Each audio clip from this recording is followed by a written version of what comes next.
Christine from Pack Hacker. In this video, we're taking a look at the Tortuga Packable Backpack, which I've been testing for 2 weeks. Let's dive in.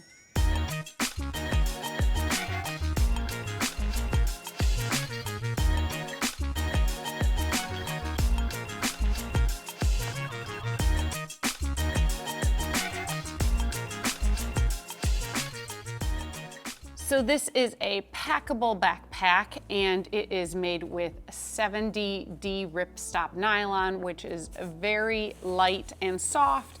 It's not very crunchy. It's more like sort of wind pant material from the last century. And what I do like now, it's been packed away for probably a couple days now. And so it has some wrinkles, but I have to say that after just like a couple hours of having it stuffed and packed out, at the very most like a day, it loses a lot of them. So it doesn't hang on to wrinkles as much as some other materials, which is nice. Now this bottom, you can see we have sort of a different pattern here, and it's because it is reinforced with, it's called Extrema.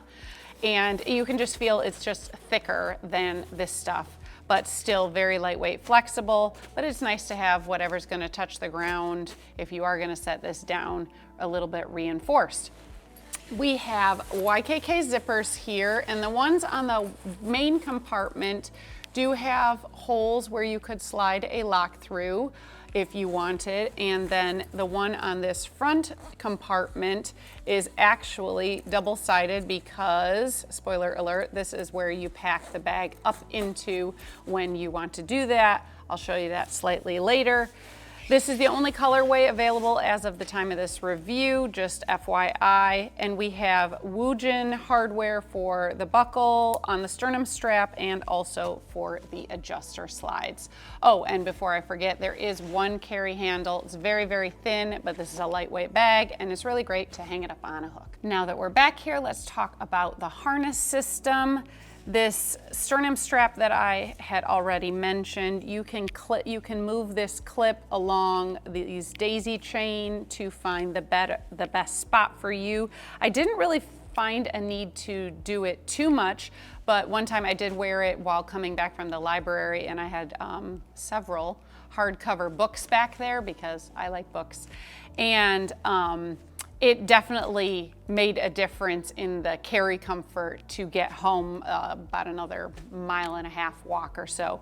So it was really nice to have that extra support just when you need it. And if you don't like it, you can just take it off too. The shoulder straps themselves are really thin, but they have a little bit of padding, like a teeny tiny bit. They do have this breathable mesh on both the front and the back, which is interesting. And then we have the same mesh on the back panel where it's almost like it's just like the doubled up mesh is the padding. I don't know, it was comfortable enough really. You will feel what you're wearing against you somewhat, especially down the middle of your back because we have this nice back air channel for breathability. But this isn't something you're not likely to be carrying like a load of bricks. So if you're concerned about comfort, pack softer things against here like a sweatshirt or whatnot if you can. Since it's a packable bag, obviously it does not have as much structure as you'd expect from a regular day pack, but I do find the look to be, it's fine. You know, it's not all that saggy. I've definitely had saggier packable bags, especially like the more you put in it, obviously, the better it's going to look. The top pocket can sort of drag down the look a little bit if that's literally all you have packed, but as long as you have something in the main compartment, it helps to sort of boost that up a little bit. As for carry comfort, people of various sizes were able to find a good place of the sternum straps and adjustment. And then also there are keepers if you wanted to wind the straps through more to have less dangling going on. So that's great too. Now, even though this is a packable backpack, it's not just got one big compartment to stuff everything into. We do have a few external features to get to, which is nice.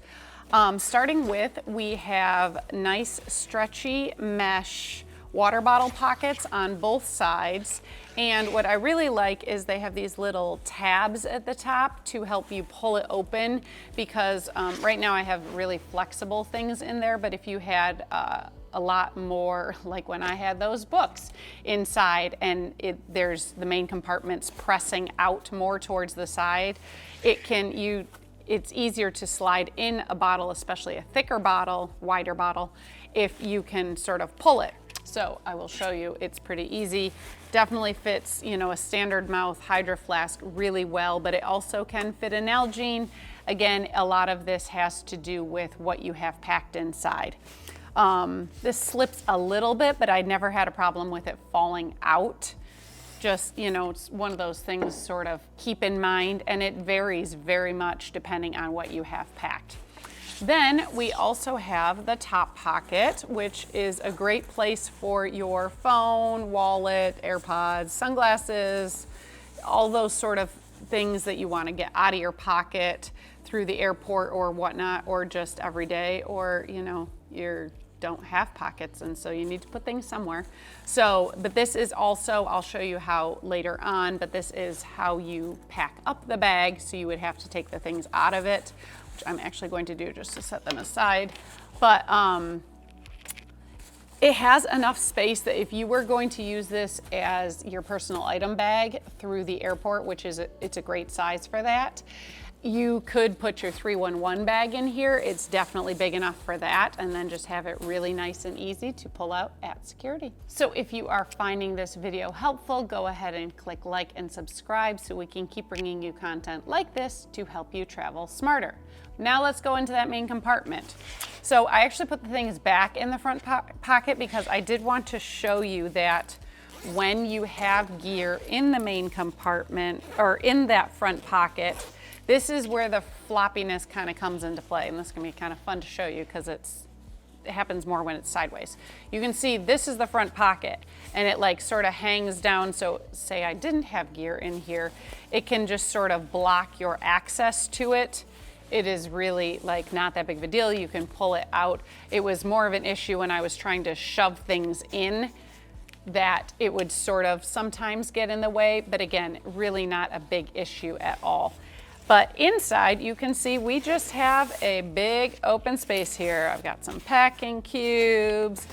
I did put a 3D printed computer in here, 13-inch, because I did end up carrying my computer in here every day in a protective case, obviously, because there's no padding, there's no sleeve, nothing like that, but it does fit. So if you wanted to use this to go to the co-working space or the cafe or whatnot, you have plenty of room in there, and then especially if your protective case is on the squishier side, it won't be that uncomfortable against your back. It really didn't ever bother me, but again, I had a squishier one. If you have a hard-sided case, maybe you want to slide something else in there. But I found this a really great size for, you know, if you're on vacation, you want to shove in towels and sunscreen and everything and bike off to the beach. That works really well, especially because you know, it's just more comfortable to carry than a tote bag, especially if you're on a bike, and it closes, so you know it can keep the sand out and everything like that, which is really great.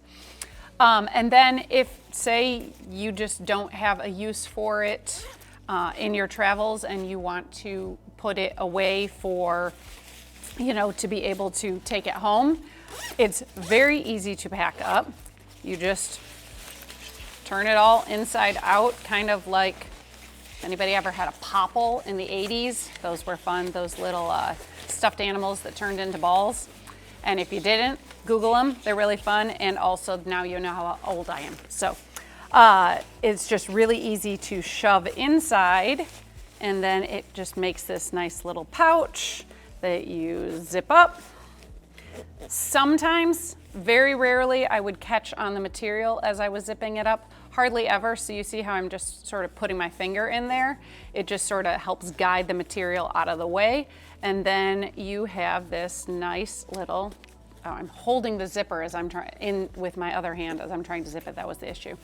Then you just have this nice little pillow. I mean, I don't know that I would actually use it as a pillow, but you could if you wanted. But it doesn't take up a lot of space. You can sort of throw it in the bottom of your travel backpack to have with you just in case the need arises on your vacation. So there you have it, the Tortuga Packable Backpack. Thanks for keeping it here at Pack Hacker, your guide to smarter travel. We'll see you in the next one.